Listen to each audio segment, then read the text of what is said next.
Penei Sewell, one of the best tackles in all the game. He's so athletic. One of the meanest dudes in the NFL, one of the most athletic dudes in the NFL, and yet I just love seeing the family aspect of who you are too. 2 young kids, another one on the way. How do you balance being so tough out here and a father at home? They're both kind of part of who I am deep in my core, you know.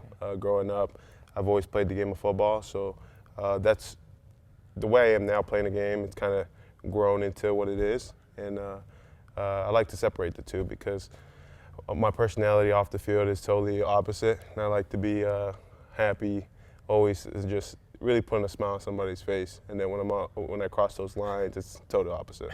It's completely opposite. The way you run over people.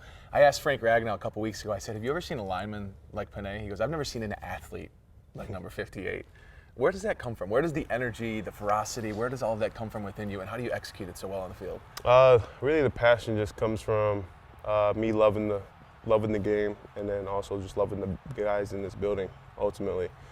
Now going into year 4, I've really grown strong relationships with people that have been here, and even the new guys too. So the combination of them both just, I think, shows out on the field, and I hope to do that, and that's my plan in each and every game. When we see you lead blocking for Jameer or David 20, 25 yards down the field, is that something that's drawn up earlier in the week that you come to Ben Johnson and say, hey, let me create, let me pull and come out and do this? Or is that just something Ben knows, okay, we have this weapon, I'm going to put this in the offense? Yeah, that's all up to Ben on that one. He's the mastermind behind all the things that we're doing, and the plays that I get out in space too, so yeah, props to him. You just cannot find offensive linemen and offensive tackles to do that, and then when you make that block, look out. What's the reaction like inside the film room when you guys are looking at tape and your teammates see you popping and hitting 3 different people on a field on the way down to a 40-yard gain?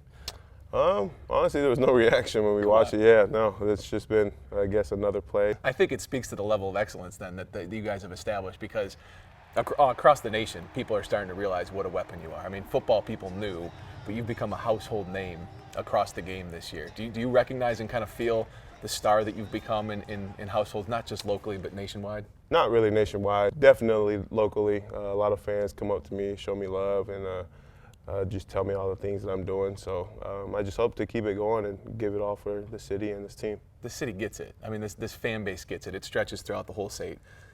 There's not a lot of fan bases that wear a lot of offensive lineman jerseys, but there's a lot of 58 in the stands. Do you recognize that? I do recognize all the 58s out there, and I try to point them out and show love to them, just because, yeah, just like you say, you don't see that. And for them to kind of even buy a jersey and wear it, one of my own, it's crazy. All right, you may not ask for Ben to draw up a play for you on a sort of run block. Are you asking him, though? Throw me the rock?